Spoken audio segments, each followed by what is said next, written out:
Vous êtes sur Prune, 92 FM. Bienvenue dans Donjon. Donjon. Des espèces de grandes flammes. Moi je suis le roi du royaume. Mais c'est quoi cette... Si je fais 20, je me casse. C'est dindon. Et dindon. C'est dindon. Et dindon. Bonjour ou bonsoir chers auditeurs et bienvenue dans ce nouvel épisode de Donjon et Dindon. Vous avez été nombreuses et nombreux à réclamer et même supplier ce nouvel épisode où nous suivons les aventures de Blandine, Lucien, Augustin et Goulvan. Et je vous demanderai s'il vous plaît de ne pas égratigner les vitres de Prune, nous tournons au plus vite. La dernière fois, nos héros avaient assisté à un événement tragique, celui de la transformation d'un tavernier en un dindon géant, et ils sont maintenant accusés à tort du meurtre de cette garnison de garde. Nous sommes Étienne et Malo, et bon retour dans Donjon et Dindon.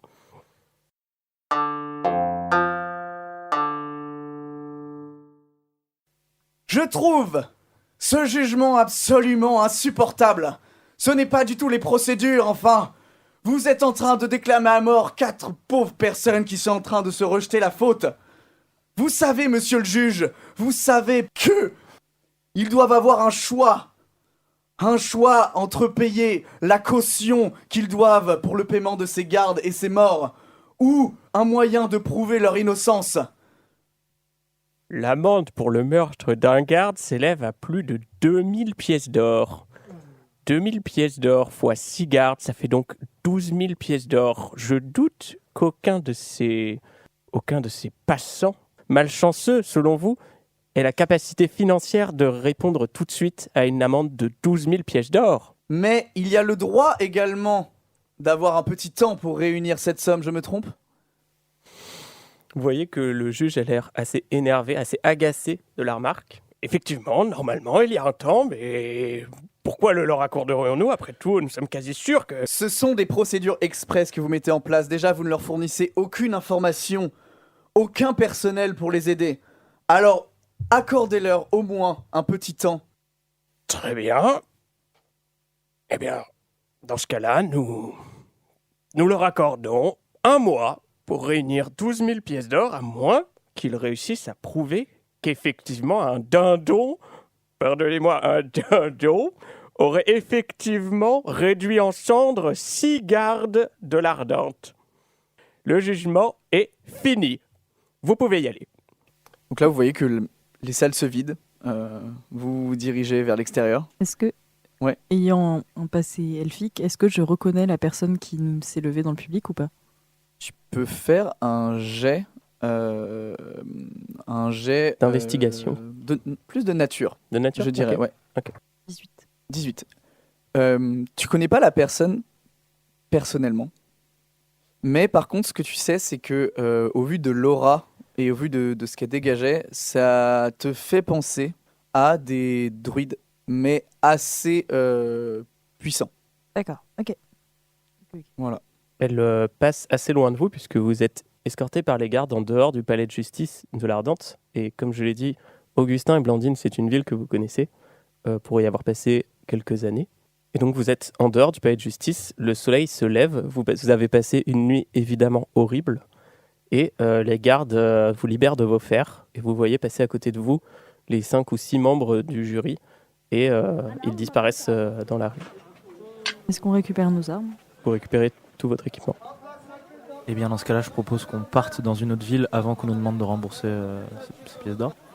Est-ce que ça vous dirait de fuir la justice Pour clarifier, tu t'adresses aux autres ? Oui. Okay. Oui, je m'adresse surtout pas aux gardes qui sont dans le coin. Une solution, l'exil fiscal. Moi, c'est ce que... Ils nous retrouveront. Vous êtes vraiment un Vermont ? Je n'ai pas la moindre idée de ce que c'est cette famille, mais apparemment tout le monde a l'air de vous connaître. Oui, je suis vraiment un Vermont, mais je crois qu'on n'aura pas d'aide de ce côté-là. Je comprends. Pourtant, vous devez les avoir, les 12 000. Bah, moi, j'ai pas de 12 000, j'ai 25 pauvres pièces d'or et je me balade. Mais votre père, il les a, vous ? Mon père, il les a, mais bon. Eh bien, on peut aller lui demander. Oh bah, allez-y sans moi. La famille, c'est compliqué. Oh. Bon, moi je compte fuir la justice aussi. De préférence sans vous. Vous voulez fuir la justice et pas régler les problèmes, régler la somme ou... Non, je préfère pas. Non.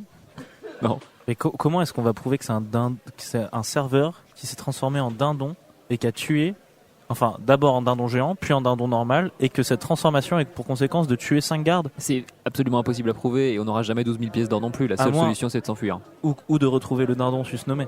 Moi, ça me va de m'enfuir, franchement.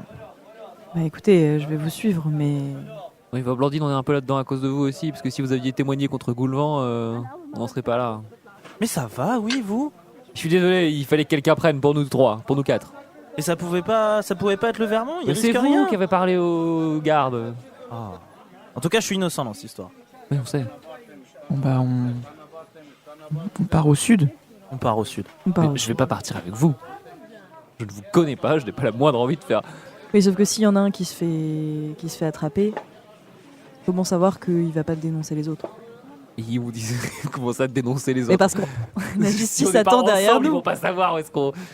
À ce moment-là, Blandine, tu vois quelqu'un, vous êtes sur une sorte de place, en fait, où il y a un marché, c'est assez animé, assez joyeux, et tu vois quelqu'un dans la foule qui te regarde en souriant, et c'est une femme en armure, elle n'a pas l'air d'être une garde pour autant, et elle te regarde comme si elle te connaissait, et elle commence à marcher vers toi. Tu la reconnais? Pas du tout. Tu n'as aucune idée de qui est cette personne, et elle arrive devant toi, elle fait « Blandine !» Oh, Blandine Penche-Tour. Non, De la tour penchée. Je suis quasi sûr. Non, Tour penché. Oui. Blandine Tour penché. de la tour penchée. Mais comment tu vas, Pas qui vous êtes. Marie-Lise? Pardon. Marie-Lise de la... Marie-Lise de la caserne. Tu me reconnais pas? Aucun souvenir, je pense que vous vous trompez de personne. Blandine, oh, ça me fait trop plaisir que tu sois là. Mais qu'est-ce que tu fais dans l'Ardente? Ça, je m'enfuis. En courant. Oui. Demi-orque, demi-elfe, socialement anxieux. Est-ce que tu te diriges vers la place ou vers un peu le dédale de rue Vers la place pour essayer de me perdre dans la foule. Ok. Et bah, tu te perds effectivement un peu dans la foule, vous la voyez partir. Donc tu passes à côté de tous les étals de marchands, des sortes de jongleurs dans la rue, etc. Et la femme en question n'essaie pas de te suivre. Elle reste avec vous, donc Lucien, Goulvan et Augustin. Elle a l'air à moitié stupéfaite, à moitié déçue. Du coup, il y a un petit moment gênant, un petit blanc. Vous vous regardez tous. Elle vous regarde. Vous la regardez. Vous vous dites qu'il y a probablement peut-être rien à dire. Vous ne connaîtriez pas une charrette qui quitte la ville aujourd'hui? Non, désolé, je travaille ici. Très bien. Comment vous appelez-vous? Lucien. Lucien. Je vais même être plus précis. Je suis Lucien Soufflemot. Waouh, vous êtes un ami de Blandine? Je savais pas qu'elle était amie avec Je des ne la barbes. connais pas. Pourtant, vous aviez l'air de traîner ensemble. C'est une longue histoire et franchement, je ne veux pas vous la raconter. Ah, bon, d'accord, je comprends. Moi aussi, j'ai des petits problèmes perso. Bon, ben, j'y vais alors. Bonne journée. Et vous la voyez partir. Donc là, on est trois. Blandine est partie. Elle est partie en courant. Bon bah on y va? Et ben, on va aux portes de la ville alors. Comment ça, on y va? Arrêtez, il n'y a pas de on.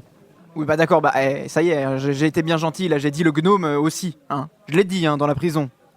Donc maintenant, si j'ai envie qu'on soit ensemble, on est ensemble. Bah, Augustin. Enfin, Augustin, calmez-vous. Non mais pardon, mais j'ai hyper peur de l'abandon et j'ai l'impression que vous allez me quitter, le laisser tout seul et je vais devoir me débrouiller là. À ce moment-là, on peut sortir de la ville ensemble si vous voulez, Oui, Augustin. voilà. Goulvan, vous. Quoi? Je veux plus vous voir. Mais je ne veux plus vous voir non plus. Eh bah parfait. Eh bah mettez-vous chacun d'un côté de moi. Je déteste, monsieur Lucien. Chacun. vous pouvez faire un jet de perception tous les trois. Et même Blandine, tu peux faire un jet de perception parce que t'es pas allé non plus. Aller à l'autre bout de la ville non plus. T'es au bout de la place. 18. 10. 14. Augustin et Goulvan, vous remarquez qu'il y a un homme qui est très bien habillé, qui est peut-être d'ailleurs un demi-elfe, un peu âgé, qui se rapproche de vous avec un air très bienveillant et donc qui se met à écouter votre conversation, l'air d'attendre de pouvoir vous parler. Quoi? Eh bien, Non, mais c'est fou, vous voyez bien qu'on est en train de s'engueuler. On se met pas dans les engueulades des gens comme ça. Non, alors ça, je suis d'accord avec lui. non mais je tenais juste à vous saluer déjà. Je m'appelle Erlestus. Je suis avocat en droit. En droit des affaires, bien sûr, mais je n'ai pas pu m'empêcher de remarquer que votre affaire semblait vous peser, à la fois personnellement et financièrement. Et c'est exactement le genre de travail pour Erlestus. Eh bien, Erlestus, je m'excuse. Merci d'être venu à notre rencontre. Très heureux de vous rencontrer. Est-ce qu'on pourrait parler de tout ça? Mais avec grand plaisir. Pour la modique somme de 1000 pièces d'or, je pense que je peux Allez, faire Eh bien, peser... Erlestus, allez. c'était un plaisir. Bonne journée, Attendez, Erlestus. 1000 pièces d'or, mais rendez-vous compte de l'économie. Vous devez 12 000 pièces d'or à la ville de l'Ardente. Et moi, je peux faire pencher ce dossier bourré de vices en votre faveur. Vous êtes sûr que vous pouvez nous libérer? Ah, Nous certains, faire acquitter? Ouais. certains. Augustin, ton papa, il a 1000 pièces d'or? Non mais... Bah je pense, oui. Augustin, Augustin, tu vois ce qu'on veut dire? allez, Ça me plaît bof. Mais... Lord des Vermont. Erlestus, donnez-vous votre carte, on viendra vous voir demain. Mais avec grand plaisir, retrouvez-moi juste à côté du bureau de l'alchimiste sur cette place. Il te donne une petite carte avec marqué l'adresse. Merci beaucoup. Et, Merci, Erlestus. et il s'en va avec un petit pas dansant. Blandine, tu vois la scène de loin. Moi, du coup, je me rapproche un petit peu et après ma fuite, j'ai essayé de faire la poche un petit peu à des passants pour récupérer quelques pièces d'or dans le marché, du coup. Ok. Fais un jet de dextérité. Ça fait 14. Tu as réussi à, du coup, faire la poche à une personne qui était à l'étal des volaillers. Et donc, tu as pu récupérer 20 pièces d'or. Je me mets quand même à distance de... En fait, je me réintègre pas au groupe, j'essaye juste de comprendre ce qui se passe un petit peu à distance et de pas me faire remarquer trop par les trois. Je suis un peu à distance, quoi. Ok. Blandine, Lucien? vous êtes une voleuse? Non. Vous êtes une voleuse? Non. Blandine. Ça m'arrive. Oui, voilà. Je vous vois, vous avez une petite capuche, vous avez une tête de voleuse. Enfin, je veux pas... Tu dis ça parce qu'elle est demi-orque? Non, je dis pas ça parce qu'elle est demi-orque. Ah, vous me prêtez des propos que j'ai pas tenus. T'accuses parce que tout je le suis monde, demi-elfe. Non, mais non, j'ai rien contre les elfes. Mais enfin, vous êtes quand même pas... Où est-ce que je veux dire? pour un gnome, c'est quand même fort. Ok, on a un problème avec les gnomes? Oh là là là là là. Bon, écoutez, c'est pas... Ah, on arrête de s'engueuler. Blandine. Oui. Vous connaissez les Vermont? Vous êtes de On connaît- l'Ardente. oui, tout le Ah monde ouais, je connaît vois, les on Vermont. en vient là, ça me plaît pas du tout. On va s'infiltrer dans le château des Vermont, on vole 1000 balles et on règle en astuce. Non, s'il vous plaît, non, pas ma famille. On peut demander gentiment d'abord à Père Vermont. Comment il s'appelle? Lucius. Blandine. Et on connaît les On Vermont. connaît les Tout le monde Vermont. connaît les Vermont. Eh ben, excusez-moi de pas connaître tous les membres de cette putain de famille de Vermont. C'est vraiment un cuit de carpe. Bon, on vote. Qui vote pour? Moi. Je lève Moi. la main. Bon bah... Ah, foutue démocratie. Et voilà, ce soir on s'introduit, on va aller voler les Lucius Vermont, on va lui prendre 1000 balles et puis on va s'en tirer. Ok. Dans ce cas-là, on va faire les choses bien. Je vais à la rencontre de mon père, je l'occupe, et pendant ce temps-là, vous vous infiltrez, je vous dis où chercher, et vous prenez que 1000 pièces d'or. Vous prenez pas plus. D'accord. Augustin, je m'approche de lui et je lui tends la main, je fais... Faites le bon choix. Me le faites pas regretter, s'il vous plaît. Alors, Augustin, pour clarifier, ta famille ne vient pas de cette ville, mais il y a effectivement un manoir qui lui appartient et dans lequel tu as fait un peu une partie de ta formation, d'où le fait que tu connais cette ville, et qui se trouve dans cet endroit, cette ville de l'Ardente. Et tu sais où il est. Il est à quelques minutes à pied de la place du marché. Et du coup, le père Lucius Vermont est pas de Ardente. Non, il est pas là. Mais tu connais tous les gens qui sont dans ce manoir. Il y a ton précepteur, par exemple. Voilà. Si tu veux en savoir plus, Lucien, sur la famille, comme tu les connais pas trop, tu peux faire un geste si tu veux de. Moi, j'ai déjà dit que je les connaissais pas. Mais tu peux avoir quelques informations si tu veux de. Histoire? Ouais. 8. T'en sais Ouais, pas voilà. plus. Tu sais, non, tu sais simplement qu'en gros, tu sais que globalement toutes les familles riches habitent plus à la capitale Ok. du royaume. Qui s'appelle? Qui s'appelle Esméride. Bonne réponse. Bon bah, je vous emmène alors, mais Vous me promettez que vous faites pas n'importe quoi, hein. Tu nous connais, est-ce qu'on a une tête Bah, à faire n'importe quoi? Pas tant. Vraiment. Donc vous arrivez De nuit. de nuit. Donc vous attendez que la nuit tombe. On va passer ces détails. Vous arrivez devant le manoir. Pouvez-vous décrire exactement votre plan? Ou en discuter. Donc, pour clarifier, le manoir se compose d'une aile principale avec 2 ailes secondaires sur les côtés. Je vais toquer, me présenter, parler à mon percepteur. Pendant ce temps-là, vous pourrez aller dans l'aile droite, où il me semble le trésor est gardé. Donc vous faites vos trucs de voleur, hein. Il est gardé, c'est-à-dire. Bah il est là, quoi. Il y a pas de garde. Il n'y a pas de... Normalement. Donc il est pas Il y a des gardé. gardes ou il Je y a veux dire, pas de les garde mots ont des sens. Les Il mots ont un est, sens. le trésor est stocké. Mais réponds. Tu sais pas s'il peut, il peut des fois y avoir des gardes. J'en sais rien, moi. Ça fait longtemps que j'y suis pas allé. Donc toi, tu rentres, tu t'occupes Je m'occupe d'occuper le les max gens. les gens. Je et- demande aux gens de venir, je fais une scène, Ok. et vous On vous fait introduisez, notre- vous Par faites vos contre, trucs. rentrer. Est-ce que tu veux nous faire un petit dessin de par où il faut qu'on passe? Bah, il y a... J'ai plutôt une feuille. Donc je fais un gros carré. Ça c'est l'aile principale. Puis je fais un petit rectangle sur le côté, c'est l'aile droite. Donc moi je vais être dans le gros carré. Et vous rentrez par une fenêtre, vous forcez une fenêtre ou une porte de l'aile droite et globalement dans une des antichambres il y a le trésor. Bravo. Mais je sais pas s'il est gardé plus que ça. Et il est vraiment là, il n'y a pas de doute, c'est là qu'il l'est. Bah il y a quelques années il était là. Donc nous allons commencer par Augustin. Tu sais qu'il y a une procédure pour rentrer. Comment il s'appelle mon percepteur? Mon précepteur? Il s'appelle Gilles. Donc tu sais la procédure d'entrée. Donc tu mets c'est des grandes barrières à l'entrée. Donc tu mets tes mains au niveau des barreaux, ce qui contacte ton précepteur. Qui va là? Donc je feins d'être ivre. Gilles et Augustin. Augustin, que viens-tu faire ici enfin? En fait, j'en ai trop marre de être pris pour un gros pigeon. Comment ça? Bah laisse-moi rentrer. Tu sais très bien ce qu'on avait dit, Augustin. Non, Si, non, si, non, si. non. Un jour, Augustin. Laisse-moi entrer. Augustin. Laisse-moi rentrer. Augustin. Et pendant que ce dialogue s'éternise entre Augustin et son précepteur, Blandine, Gulvan et Lucien, vous êtes en face d'une petite lucarne complètement de l'autre côté du bâtiment. Du coup, bah, je vois s'il y a moyen de crocheter.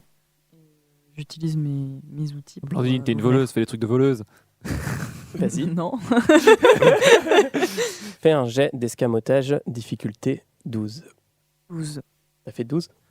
Eh bien, tu réussis à ouvrir cette fenêtre et tu peux donc rentrer à l'intérieur. Je rentre à l'intérieur. D'abord, je rentre à l'intérieur. J'aimerais que vous fassiez chacun et chacune un jet d'intuition, s'il vous plaît. Mais Pas moi Augustin, pardon. Mais juste pour savoir, parce que bon, le plan a beau être clair, c'est quand même un 15. dessin fait main Ah non, d'un 16. manoir qui est quand même conséquent. Donc c'est pour savoir si vous arrivez vraiment au bon endroit. 20, Oh. 16, 17. Natural 20. Non, pas naturel. Ah, pardon, pas naturel. Bon, c'est pas grave. Je me suis un peu enflammé pour rien. Vous arrivez pile au bon endroit, pile l'endroit, l'antichambre que Augustin avait décrit. Vous rentrez donc dans la lucarne et vous êtes face à un couloir qui amène directement vers une pièce où il y a une porte juste en face. Donc vous avancez. Il n'y a pas un chat à l'horizon, il n'y a rien du tout. Vous continuez et arrivez devant la porte. Vous l'ouvrez délicatement et vous vous retrouvez face à une grande pièce immaculée d'or au sol. Vous êtes dans cette antichambre. Est-ce que je peux regarder s'il y a des alarmes, des trucs, Fais un jet des pièges? d'arcane. 17. Effectivement, il y a une alarme qui est un sort alarme qui est posé sur en fait toutes les pièces qui sont au sol. Et sur le côté, par contre, il y a effectivement des petits coffrets qui n'ont pas l'air d'être entièrement dans le sort. Donc j'en fais part à mes comparses. Je sais pas si vous êtes rentrés aussi, oui. Oui, on est avec toi. Je me poste devant la porte au cas où quelqu'un arriverait. Ok. Et donc, pendant que vous travaillez à cela, Augustin et son précepteur Gilles sont toujours en train de négocier. Augustin, je t'avais dit, tu es censé faire ta vie maintenant, tu n'es plus censé revenir pleurnicher de la sorte. Mais en fait, je me sens si seul. Augustin. En fait, j'ai pas d'amis. Et j'avais que vous et maintenant je suis. En plus, je sais rien faire. Des fois, je m'ennuie beaucoup. Fais un jet de persuasion, s'il te plaît, avec avantage. Et tu gagnes un jet d'inspiration également pour cette performance. Pour être un gros bébé. Pour être un gros bébé. 4 et 4. 4 et 4.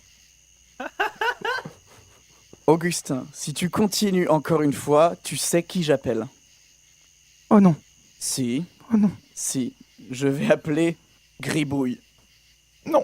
Tu sais très bien comment il n'aime pas que des gens s'infiltrent sans que je lui ai donné l'autorisation. Et pendant que ce dialogue se poursuit, Goulvan, tu es donc devant la porte. Lucien et Blandine, vous êtes déjà à l'intérieur de cette petite antichambre sans fenêtre. Et tu entends des pas s'approcher d'un escalier qui est à ta droite et qui descend directement sur l'endroit où tu es. Tu as à peu près 4 ou 5 secondes pour réagir. Très bien, je re-rentre le plus doucement possible à l'intérieur de la salle. Je ferme délicatement derrière moi et je vous fais un... Quelqu'un qui arrive. Fais un jet de discrétion. C'est la merde. Eh bien, c'est un 17. Tu arrives à fermer la porte et à chuchoter ces informations sans déclencher l'alarme. Ok. Et pardon, alors que les pas se rapprochent et passent devant la porte, vous pouvez tous faire un jet de nature. 10. 14. 10, 10, 14. 6, 10, 14. Lucien, tu arrives à comprendre que ce qui se trouve derrière la porte n'est pas un garde, n'est pas en armure et n'est pas humain, tout court. Ok. Il s'agit vraisemblablement d'un animal qui fait au moins le poids d'un humain et qui a 4 pattes. Ok. Sans parler, je pointe du doigt les 2 coffres qui sont pas dans le sort à l'arbre et à Blandine. Et j'aimerais lancer Illusion mineure à l'extérieur de la pièce et faire apparaître un petit chat qui court en direction des escaliers d'où venait le... Peux-tu décrire Illusion mineure de manière générale? Oui, Illusion mineure me permet de faire apparaître une illusion de petite taille pendant quelques secondes. Donc c'est une forme un peu spectrale, lumineuse. Et c'est quelque chose que je peux faire à volonté parce que je suis un gnome. Et du coup, voilà, je peux faire apparaître faire des petites apparitions qui ne sont pas réelles. Ok. Donc tu fais apparaître ce petit chat dans le couloir. Donc tu fais virevolter tes mains de façon à faire apparaître cette illusion dans le couloir. Et donc tu entends les pas de ton illusion courir vers plus loin, de l'autre côté de l'escalier, et tu entends les pas lourds de ce qui était derrière la porte le poursuivre avec acharnement. Ok, on Ok. file.